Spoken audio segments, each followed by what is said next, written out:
ឬអ្នកការពារលំដាប់កាយអាប៊ីនិងអាប៉ូមិនមែនឆ្កែធម្មតាទេវើយលយណាស់មើលទៅផ្លូវលំឃើញស្រមោលដែលឈរយាមអាប៊ីអាប៉ូចេញមុខមកហើយគ្មានអ្នកណាហ៊ានបៀតបៀនអាប៊ីរោមពណ៌ថ្នោតខ្មៅ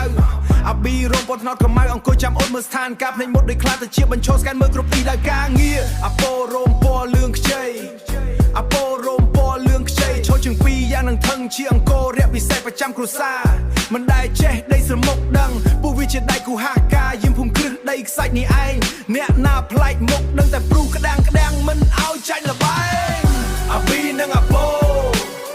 Guardians of the house អង្គររយៈដ៏ពិសេស Never back down ការព្រៀនម្ចាស់ស្មាក់គ្មានថ្ងៃរចោលឡើយទោះបីយប់ជ្រៅបណ្ណាក៏ពួកវាមិនដែលប្រងើយហៅវាមក Yo អាប៊ីអាប៉ូ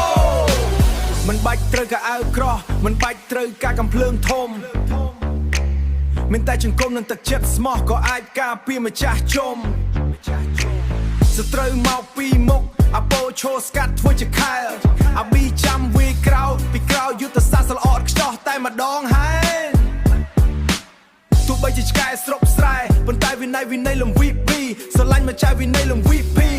ស្រឡាញ់ម្ចាស់លើពីជីវិតមិនដែលតែចង់បានប្រាក់ខែទេបងប្អូនអើយសុំតែបាយមួយចាននឹងកោងអែក្បាលធ្នោពីម្ចាស់ថ្លៃពួកវានឹងបូជាជីវិតយាមកាពីតតែភ្លឺជារៀងរាល់ថ្ងៃអាប៊ីនិងអាប៉ូ Guardians of the house អង្គររយៈដ៏ពិសេស Never back down ការពារម្ចាស់ស្មាក់គ្មានថ្ងៃរចោលឡើយ